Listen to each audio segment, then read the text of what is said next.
খবৰ লৈছো যিসকলে ই-ৰিক্সা চালক যিসকলে ই-ৰিক্সা চলাই বা যিসকল ই-ৰিক্সাত যাত্ৰী তেওঁলোকৰ বাবে কঠোৰ নিৰ্দেশনা আহি পৰিছে আৰু এই নিৰ্দেশনা যদি নামানে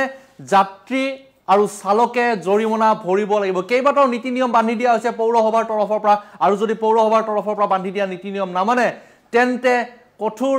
শাস্তিৰ সন্মুখীন হ'ব আৰু তেওঁলোকে জৰিমনা পৰ্যন্ত ভৰিব লাগিব কেইবাটাও নিৰ্দেশনা দিয়া হৈছে ই-ৰিক্সা চলোৱাৰ ক্ষেত্ৰত এই মুহূৰ্তত সবিশেষ জনাবলৈ চেষ্টা কৰিছো আমি নটিছখনো আপোনালোকক পঢ়ি দেখাবলৈ চেষ্টা কৰিম এই মুহূৰ্তত ই-ৰিক্সা চালকৰ বাবে এটা কঠোৰ নিৰ্দেশনা আহি পৰিছে দৰ্শকসকল ই-ৰিক্সা চালকসকলৰ বাবে কঠোৰ নিৰ্দেশনা আহি পৰিছে আৰু এই নিৰ্দেশনা যাত্ৰীসকলেও মানিব লাগিব কেতবোৰ নিৰ্দেশনা দিয়া আছে সেই নিৰ্দেশনাসমূহ নিয়ম ভংগ কৰিলে যদি নিয়ম ভংগ কৰে তেন্তে জৰিমনা ভৰিব লাগিব আৰু 500 টকা জৰিমনা ভৰিব লাগিব চালকৰ কাষত কোনো যাত্ৰীক বহুৱাব নোৱাৰিব প্ৰথমটো নিৰ্দেশনা চালকসহ 5 যাত্ৰীহে উঠিব পাৰিব ই-ৰিক্সাত অৰ্থাৎ চালকৰ কাষত কোনো যাত্ৰীক বহুৱাই নিব নোৱাৰিব আৰু নিৰ্ধাৰিত পথতহে ই-ৰিক্সা চলাব পাৰিব আৰু নিয়ম ভংগ কৰিলে লগে লগে ভৰিব লাগিব 500 টকাৰ জৰিমনা লগে লগে 500 টকাৰ জৰিমনা চালক যদি নিচাযুক্ত অৱস্থাত ধৰা পৰে তেন্তে ভয়ংকৰ বিপদ হ'ব তেও জৰিমনা ভৰিব লাগিব তেখেতৰ যি অনুমোদন কৰ্তন হ'ব নগাঁও পৌৰসভাই জাৰি কৰিছে কঠোৰ নিৰ্দেশনা আৰু কেইবাটাও নিৰ্দেশনা জাৰি কৰা হৈছে ভাড়াৰ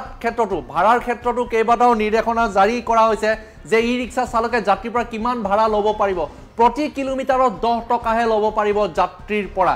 1 কিলোমিটাৰ যদি যাত্ৰী যায় তেনে 10 টকা ল'ব পাৰিব যদি 1 কিলোমিটাৰৰ পিছত প্ৰতি কিলোমিটাৰত 5 টকাকৈ ল'ব পাৰিব অৰ্থাৎ 1 কিলোমিটাৰ যদি বেছি যায় তেনে 5 টকা বৃদ্ধি পাব যাত্ৰী উঠাওতে 1 মিনিটতকৈ বেছি সময় ল'ব নোৱাৰিব ই-ৰিক্সাৰ চালকে তিনিআলি আৰু চাৰিআলিৰ পৰা 10 মিটাৰ ব্যৱধানতহে উঠাব পাৰিব যাত্ৰী কঠোৰ নিৰ্দেশনা দিয়া হৈছে ই-ৰিক্সাখনৰ সোঁফালটো গ্ৰিলেৰে বন্ধ কৰিব লাগিব সোঁ সাইডটো গ্ৰিলেৰে বন্ধ কৰি ৰাখিব লাগিব নগাঁও পৌৰসভাৰ অনুমোদিত ই-ৰিক্সাহে চলাব পাৰিব পথত আৰু কেইবাটাও নিৰ্দেশনা জাৰি কৰা হৈছে আপোনালোকৰ নিৰ্দেশনাখন দেখাবলৈ চেষ্টা কৰিছো নগাঁও পৌৰসভাৰ কাৰ্যালয়ৰ তৰফৰ পৰা কিছু মুহূৰ্তৰ বাবে সেই নিৰ্দেশনাখন প্ৰকাশ পাইছে ইয়াৰ দ্বাৰা নগাঁও পৌৰ এলেকাত চলাচল কৰা সকলো ই-ৰিক্সা স্বত্বাধিকাৰীক জ্ঞাতাৰ্থে জনোৱা যায় যে অহা ইংৰাজী 14/10/2024 তাৰিখৰ পৰা অৰ্থাৎ অহা মাহৰ অক্টোবৰ মাহৰ 14 তাৰিখৰ পৰা নগাঁও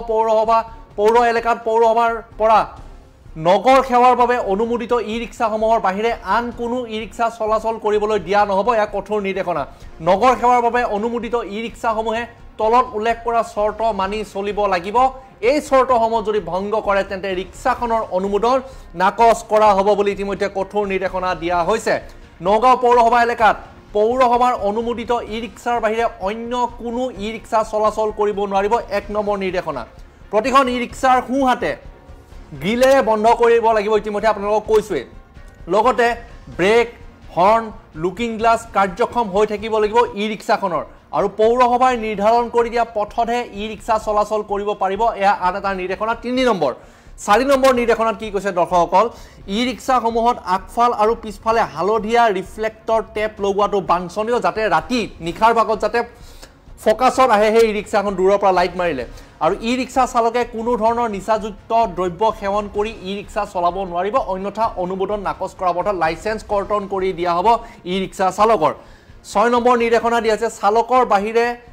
চালকৰ আসনত অন্য যাত্ৰী বহুৱাব নোৱাৰিব অৰ্থাৎ আপোনালোকে বিভিন্ন সময়ত দেখে ই-ৰিক্সা চালকৰ কাষতে চালকজনৰ কাষতে দুইফালে দুজনকৈ যাত্ৰী বহুৱায় ইয়াৰ ক্ষেত্ৰত কঠোৰ নিৰ্দেশনা দিয়া হৈছে নিষেধাজ্ঞা জাৰি কৰা হৈছে যাতে চালকৰ কাষত কোনো যাত্ৰী বহুৱাব নোৱাৰিব তাৰ বাবে পৌৰসভাই কঠোৰ নিৰ্দেশনা দিছে চালকৰ অনুজ্ঞাপত্ৰ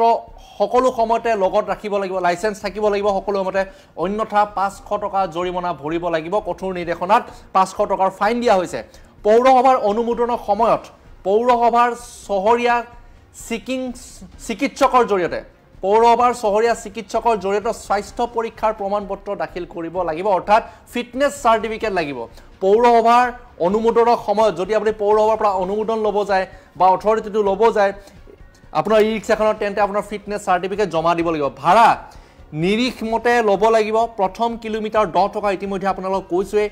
তাৰ পিছত প্ৰতি কিলোমিটাৰ বাবদ 5 টকাকৈ আদায় দিব লাগিব অৰ্থাৎ 1 কিলোমিটাৰ এজন যাত্ৰী গৈছে তেওঁ 10 টকাহে দিব লাগিব আৰু তাৰ বাহিৰে যদি 1 কিলোমিটাৰতকৈ যদি বেছি তেওঁ যাত্ৰা কৰিছে তেন্তে প্ৰতি কিলোমিটাৰত 5 টকাকৈ বৃদ্ধি পাব তিনিআলি চাৰিআলি সমূহৰ 10 মিটাৰৰ ভিতৰত ই-ৰিক্সাই যাত্ৰী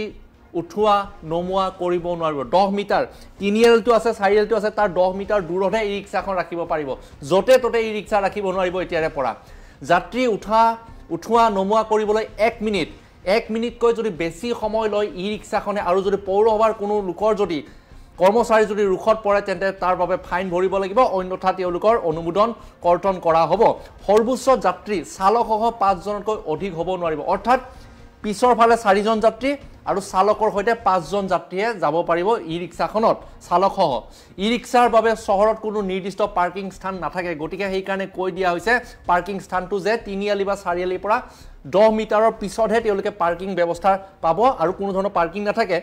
অনুমোদিত ই ৰিক্সাৰ গৰাকীৰ ঘৰত অসম শক্তি বিতৰণ কোম্পানী লিমিটেডৰ দ্বাৰা EVCS সংযোগ কৰিব লাগিব অৰ্থাৎ এক্সট্ৰা যেটো ভোল্টেজ সিস্টেম আছে এই এক্সট্ৰা ভোল্টেজ সিস্টেম লগাব লাগিব যে ই ৰিক্সাখনৰ যেটো বিল আহে হেতু সম্পূৰ্ণ এক্সট্ৰা কৈ যাতে তেওঁলোকে বিল আদায় দিব পাৰে তাৰ বাবে এখন তেওঁলোকক নথি লাগিব আৰু EVCS সংযোগ কৰিব লাগিব ই ৰিক্সাৰ অনুমোদনৰ পত্ৰ অহা 16/9/2024 পৰা 30/9/2024 লৈ পৌৰসভাৰ কাৰ্যালয়ত দিয়া হ'ব যদি অনুমোদন আপোনাক যদি পাৰমিশনৰ বাবে যদি আপোনাক ফৰ্ম লাগে তেতিয়া হলে 16 তাৰিখৰ পৰা আৰম্ভ হৈছে এই মাহৰ 16 তাৰিখৰ পৰা আৰম্ভ হৈছে 30 তাৰিখলৈকে আজি হৈছে 26 তাৰিখ 30 তাৰিখলৈকে নগাঁও পৌৰসভাৰ কাৰ্যালয়ত আপোনালোকে যাওক ই ৰিক্সাৰ বাবে আপোনালোকে অনুমোদন পাবৰ বাবে সেই ই ৰিক্সাৰ বাবে অনুমোদন পত্ৰৰ ফৰ্মখন আপোনালোকে কালেক্ট কৰি আপোনালোকে এপ্লাই কৰিব পাৰিব গতিকে কেইবাটাও নিৰ্দেশনা দিয়া হৈছে এয়া নগাঁও পৌৰসভাৰ কাৰ্যালয়ৰ পৰা এখন জাননী প্ৰকাশ পাইছে আৰু এই জাননীখন অসমৰ প্ৰতিখন পৌৰসভা যিকেখন পৌৰসভা আছে তেওঁলোকে এই ব্যৱস্থাটো গ্ৰহণ কৰিব লাগে নে এয়া দৰ্শকৰ ওপৰত ডিপেন্ড কৰিব দৰ্শকসকলে কমেন্ট কৰিব পাৰে পুনৰবাৰ ফুল পেজ গ্ৰাফিক্সৰ জৰিয়তে সেই খবৰ জনাবলৈ চেষ্টা কৰিছো যে ই ৰিক্সা চালকৰ বাবে কি কঠোৰ নিৰ্দেশনা দিয়া হৈছে এই মুহূৰ্তত যে আহি গল এটা নতুন নিৰ্দেশনা আহি গৈছে যি নিৰ্দেশনাক লৈ এতিয়া নগাঁও পৌৰসভাই ইতিমধ্যে নিৰ্দেশনা জাৰি কৰাইছে আৰু যিসকল ই ৰিক্সা চালক আছে বহু ই ৰিক্সা চালক হয় আপোনালোকে নিজে জানে আপোনালোকৰ অঞ্চলৰ যেটো চহৰ আছে টাউন এলেকা আছে তাত যথেষ্ট ই ৰিক্সা চালকৰ দৌৰাত্ম চলে বুলি বহুতে অভিযোগ উত্থাপন কৰে আৰু যাত্ৰী তেওঁলোকে যতে ইচ্ছা ততে ই ৰিক্সাখন ৰখাই দিয়ে তাৰ বিনিময়ত তেওঁলোকে যাত্ৰীসকল বহু কষ্টৰ সন্মুখীন হয় বহু সমস্যাত পৰে গতিকে আপোনালোকৰ অঞ্চলত এনেকুৱা এটা ব্যৱস্থা হ'ব লাগে নে নাই চালকসহ 5 জন যাত্ৰীহে উঠিব পাৰিব অৰ্থাৎ চালক এজন আৰু বাকি 4 জনকৈ যাত্ৰী পিছফালে বহিব পাৰিব কোনো অত্যাধিক যাত্ৰী সৰ্বোচ্চ 5 জন ধৰি দিয়া হৈছে অত্যাধিক যাত্ৰী যদি তেওঁলোকে কঢ়িয়াই নিয়ে যদি তেওঁলোকে পৌৰসভাৰ ৰুখত পৰে তেন্তে জৰিমনাও ভৰিব লাগিব তেওঁলোকৰ লাইসেন্স কৰ্তন কৰি দিয়া হ'ব আৰু ইতিমধ্যে যিসকল ই ৰিক্সা তেওঁলোকে নতুনকৈ লৈছে তেওঁলোকে এতিয়া নতুনকৈ এপ্লাই কৰিব বিচাৰিছে তেন্তে 30 তাৰিখ লাষ্ট ডেট আছে নগাঁও পৌৰসভাৰ কাৰ্যালয়লৈ যাওক আপোনালোকে ফৰ্মখন লওক আৰু ফিল আপ কৰি আপোনালোকে জমা দিয়ক কিন্তু মনত ৰাখিব ফিল আপ কৰাৰ আগত আপোনালোকে ফিটনেস সাৰ্টিফিকেট ল'ব লাগিব আপোনালোকৰ চিকিৎসক বা ওচৰৰ স্বাস্থ্য কেন্দ্ৰৰ পৰা আপোনালোকে ফিটনেস সাৰ্টিফিকেটখন লওক তাৰ পাছত আপোনালোকে পৌৰসভাৰ কাৰ্যালয়ত যাওক এপ্লাই কৰক তাৰ বাবে অনুমোদন যদি আপোনালোকৰ লাগে যদি অনুমোদন অবিহনে আপুনি যদি ই ৰিক্সাখন আপুনি চহৰত নমাইছে বা পথত নমাইছে তেন্তে আপোনাৰ বিৰুদ্ধে একচন ল'ব পৌৰসভাই যাত্ৰী উঠাতে 1 মিনিটতকৈ বেছি সময় ল'ব নোৱাৰিব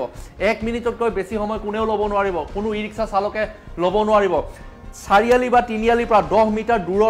10 মিটাৰৰ দূৰৰ পিছতহে অৰ্থাৎ দূৰত্বৰ ব্যৱধানতহে ই ৰিক্সাসমূহ ৰখাব পাৰিব আৰু যেটো হু সাইড আছে মাত্ৰ এটা ফালে দিয়ে ই ৰিক্সাত যাত্ৰী উঠাব পাৰিব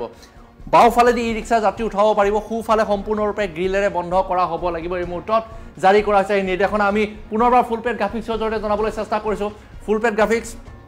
এই মুহূৰ্তত যে ই ৰিক্সা চালকসকলক লৈ যি নিৰ্দেশনা দিয়া হৈছে এই নিৰ্দেশনা আপোনালোকে মানিব লাগিব যদি না মানে তেন্তে আপুনি